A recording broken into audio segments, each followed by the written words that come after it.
Sir మళ్ళీ బాగా అనిపిస్తుంది ఏంటంటే ఎప్పుడు రియల్ ఎస్టేట్ గురించి మనం మాట్లాడుకున్న విజయవాడ హైవే గురించి తక్కువ ఉంటుంది మన డిస్కషన్లో. ఈ రిజల్ట్ వచ్చిన తర్వాత విజయవాడ హైవే గురించి కూడా ఎక్కువ బయట మాట్లాడుకోవడం కూడా జరుగుతుంది. ఏంటి ఎలా ఉండబోతుంది విజయవాడ హైవే? ఇది విజయవాడ హైవే నాగార్జున సాగర్ ఆ రూట్ అంతా అంటే చౌటుప్పల్ దాకా విడిపోమంటారా లేకపోతే విజయవాడ హైవే మీకు ఎంతవరకు సమాచారం ఉందో అటు సైడ్ ఎలా ఉండబోతుందని తెలిసిన వరకు మీరు ఆ ఏరియాకి ఇప్పుడు ఫ్యూచర్ ఏంటంటే ఇప్పుడు ఆ ఏరియాకి ఏవి ప్రణాళికల ప్రభుత్వంగా చూస్తే అట్లా డైరెక్ట్గా సాగర్ రోడ్డుకి వెళ్ళి సాగర్ రోడ్డు నుంచి శ్రీశైలం వెళ్ళి ఫార్మాసిటీ ఒకటే మేజర్ది కనిపిస్తుంది తప్పితే అన్ఫార్చునేట్లీ ఆ రోడ్డు మీద ఏ బిగ్ ప్రాజెక్ట్స్ ఎంప్లాయ్మెంట్ పొటెన్షియల్ కలిగిన ప్రాజెక్ట్స్ కానీ ఇప్పుడే తీసుకుంటే రైట్ టైము.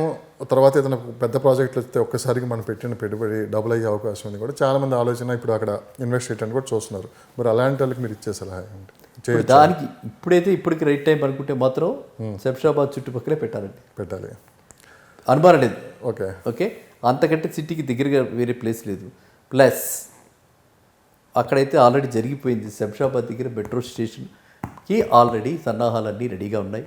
శంషాబాద్ దాకా మెట్రో స్టేషన్ ఎక్స్టెండ్ చేయడం అనేది ఎందుకంటే ఆటోమేటిక్గా అది జరిగిపోతుంది. ఎందుకంటే అది అవార్డు ఇచ్చేసి అది ఆల్రెడీ కాంట్రాక్టర్ని ఐడెంటిఫై చేసి ఇచ్చేసేయడం జరిగింది కాబట్టి కొంత వర్క్ కూడా కమెన్స్ అయిపోయింది కాబట్టి ఇంకా పటాన్ చెరువు దాకా మెట్రో వెళ్తుందా లేదా, కందుకూరు దాకా మెట్రో వెళ్తుందా లేదా, ఇవన్నీ ఇంకా అవన్నీ వెయిట్ అండ్ వాచ్ మోడ్లో ఉన్నాయి. మనకి ఇంకా అవన్నీ అనుమానాలు ఉన్నాయి కాబట్టి ఈ రోజున మనం కొనుక్కోవాలంటే శంషాబాద్ సెంట్రిక్గా కొనుక్కోవాలి.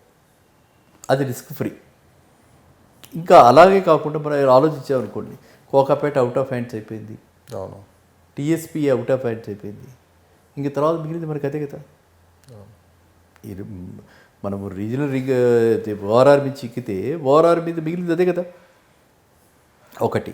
రెండవది ఆల్రెడీ అక్కడ 500 crores మాల్స్ 2 malls వస్తున్నాయి, కమిట్ అయ్యారు. ఇది కాక కపిల్ బిజినెస్ డెవలప్ చేస్తున్నారు. కపిల్ బిజినెస్ సెంటర్ కూడా వస్తుంది. మీరు వినే ఉంటారు. కపిల్ బిజినెస్ సెంటర్ చాలా పెద్దది. ఏదైతే ఇక్కడ కపిల్ టవర్స్ ఉందో ఫైనాన్షియల్ డిస్ట్రిక్ట్లో వాళ్ళ కపిల్ బిజినెస్ సెంటర్ అని చెప్పి అందరి పార్టిసిపేషన్తో ఇన్వెస్టర్స్ పార్టిసిపేషన్తో కడుతున్నారు. అది కూడా శంషాబాద్ దగ్గర వస్తుంది. ఇది కూడా అన్నీ పక్కన పెడితే మన అనుభవం ఏంటి, మనం ఎక్కడికైనా ఆడతాం. చెన్నైకి వెళ్ళండి, ఢిల్లీకి వెళ్ళండి, బాంబేకి వెళ్ళండి, ఎక్కడ ఎయిర్పోర్ట్ ఉందో ఆ ఎయిర్పోర్ట్ పరిసరాల్లో జస్ట్ ఆ 3-4 kilometers ల్యాండింగ్ వదిలేస్తే మిగతా అంతా ఫుల్లీ డెవలప్డ్గా ఉంటాయి. అండ్ శంషాబాద్లో కార్గో కూడా బాగా పికప్ అయింది. వెజిటబుల్స్ ఎక్స్పాండ్ చేస్తున్నారు అదంతా. సో కాబట్టి ఇప్పుడు కొనుక్కోవాలి. Safest place. రేట్లు ఎలా ఉన్నాయి? రేట్లు 15,000-20,000 గజం, పెద్దగా లేవు. 15,000-20,000 లోపలే ఉన్నాయి. అది మన 15,000-20,000 లోపల కూడా మన ప్రతిసారి చిన్నజీరి స్వామి గారు ముచ్చుతల ఇటువైపు అక్కడి నుంచి మనం పెట్టుకుని మంచాలపల్లి దాకా ఎక్కడికి వెళ్ళినా 15,000 లోపల ఉంటాయి. And HMDA layouts, don't go for panchayat layouts, don't go for unapproved layouts, don't go for pre launch offers. మళ్ళీ ఒకసారి అది. సో అందువల్ల వీటి మూడింటిలో మీరు వెళ్తే హెచ్ఎండిఏ డిటీసీపీ లేఅవుట్లో వెళ్తే ఆ ఏరియా చాలా బాగుంటుంది. అదేవిధంగా రీజనల్ రింగ్ రోడ్ మనం ఇప్పుడు చెప్పుకున్నాం కదా. రీజనల్ రింగ్ రోడ్ అయితే 10-12,000 ఉన్నాయి. అవును, 10, 12, 13 అంతే ఆ రేంజ్లో నడుస్తుంది. అది కూడా నేను చెప్పేది డిటీసీపీ హెచ్ఎండిఏ. నేను మామూలు పంచాయతీ లేఅవుట్లు లేకపోతే వేరే లేఅవుట్ వాటికి ఇంకా ఫామ్ ల్యాండ్ రేపు కన్వర్ట్ అవుతుంది ఇట్లాంటివి చెప్పట్లా. రిస్క్ ఫ్రీ చెప్తున్నా. బ్యాంకు లోన్లు వచ్చేవే చెప్తున్నాను యాజ్ ఎక్స్ బ్యాంకర్గా. డిటీసీపీ లేఅవుట్ అనుకోండి బ్యాంక్ లోన్ వస్తుంది, మీరు పూర్తి డబ్బులు పెట్టక్కర్లా. హెచ్ఎండిఏ లేఅవుట్ బ్యాంక్ లోన్ వస్తుంది. బ్యాంకింగ్ ఎలా ఉండబోతుంది సార్? వడ్డీ రేట్లు కావచ్చు, రేపు ఈ చేంజెస్ ఇవన్నీ చూస్తే ఎట్లేదన్నా ఈ రియల్ ఎస్టేట్కి బ్యాంకింగ్కి బాగా ఇది ఉంటుంది. మీరు అది చాలా మంచి పాయింట్ అది. ఎందుకంటే బ్యాంకింగ్ తెలంగాణలో అభివృద్ధి చెందడానికి కారణమే ఈ రియల్ ఎస్టేట్. ఇవాళ మా కోర్స్ ఆఫ్ టర్న్ ఓవర్ పెరిగిపోయింది. హైదరాబాద్ సెంట్రిక్గా తీసుకుంటే మీకు మొన్నే హైటెక్స్లో స్టేట్ బ్యాంక్ ఆఫ్ ఇండియా వాళ్ళు కండక్ట్ చేశారు హౌసింగ్ లోన్ మేళా. హైటెక్స్లో విపరీతమైనటువంటి డిమాండ్, విపరీతమైనటువంటి ఎంక్వైరీస్.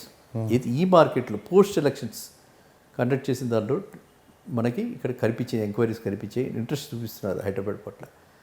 నేను ఎందుకు చెప్తున్నానంటే అలాంటివి మేళాలు ఎవ్రీ 3 monthsకి ఎక్కడో ఒక దగ్గర పెద్ద పెడుతున్నారు. Only I'm talking about only 1 SBI. అదేవిధంగా ఇండివిజువల్గా మీరు ప్రాపర్టీ మేళాస్ చాలామంది హైదరాబాద్లో ఆర్గనైజ్ చేస్తున్నారు. మన శిల్పకళా వేదికలో కానీ లేకపోతే హైటెక్స్లో కానీ లేకపోతే వేరే అదర్ కన్వెన్షన్ సెంటర్స్ కానీ పెడుతున్నారు. అంతటా కూడా మనం ఏం చూస్తున్నామంటే హైదరాబాద్ పట్ల చాలామంది ఆకర్షితులు అవుతున్నారు. ఓకే. అయితే అది ఇంకా తగ్గల, ఆ క్రేజ్ తగ్గల.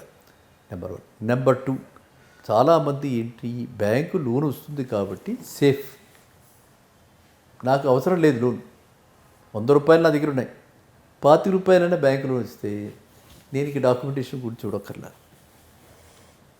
బ్యాంక్ వాళ్ళు అన్నీ వెరిఫై చేస్తారు అన్నటువంటి ఒక ధీమాతోటి, అది ఏ బ్యాంక్ అయినా కానివ్వండి, అసలు ఎంక్వైరీలు ఏ స్థాయిలో ఉంది? హెచ్డిఎఫ్సి కానివ్వండి, ఎస్బీఐ కానివ్వండి, ఏదైనా కానివ్వండి. కానీ అప్పుడు ఆ 25 రూపాయలు మనం తీసుకున్నందువల్ల మనకి చీకు చింత లేకుండా నిశ్చింతగా మనం ఇన్వెస్ట్ చేయొచ్చు.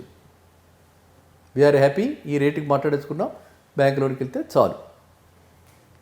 అందువల్ల మీరు అన్నట్టు బ్యాంకుల అభివృద్ధికి వై ఓన్లీ వన్ బ్యాంక్, అన్ని బ్యాంకులు ఈ ఏరియాలో ఆపరేట్ చేస్తున్న అన్ని బ్యాంకులు కూడా ఇవాళ డైరెక్ట్ సెల్లింగ్ ఏజెన్సీ డిఎస్ఏలు ఉన్నారు, అన్ని బ్యాంక్స్కి బ్రాంచెస్కి వెళ్ళక్కర్లా, వాళ్ళే మన ఇంటికి వచ్చి అన్నీ చేస్తున్నారు, డోర్ స్టెప్ సర్వీస్ చేస్తున్నారు.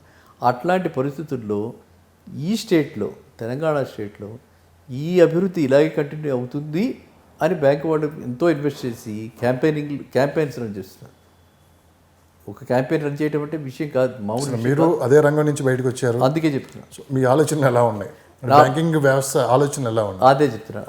అందుకే నేను చెప్తున్నానంటే ఖచ్చితంగా రాబోయే 5 ఏళ్లలో కూడా, గడిచిన 5 ఏళ్ళే కాదు, రాబోయే 5 ఏళ్లలో కూడా తెలంగాణలో రియల్ ఎస్టేట్ అభివృద్ధి చెందుతుంది.